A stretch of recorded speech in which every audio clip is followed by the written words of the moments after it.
A legal fight between the state and Trump administration is resolved with millions of dollars in AmeriCorps grant money now on its way to Wisconsin, benefiting community service projects across our area.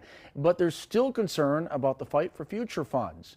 In First Alert Update, what this could mean locally as organizations look ahead to next year's application process.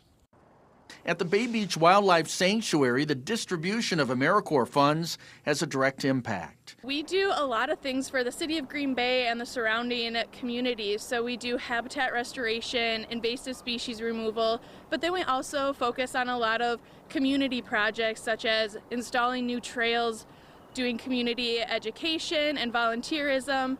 The Green Bay Conservation Corps is one of the many groups who receive a portion of the $9.3 million in grant funding now released to the state of Wisconsin. Earlier this year, Governor Evers slammed the Trump administration for abrupt cuts to AmeriCorps, terminating dozens of programs and ending services at over 300 sites.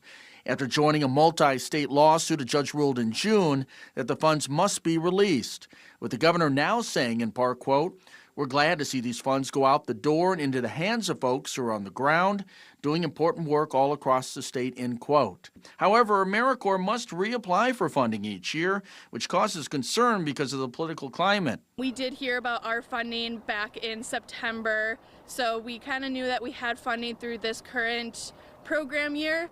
The uncertainty now is what's going to happen in September of 2026. We still haven't received the application process for our next grant program year since we have to apply annually for this funding.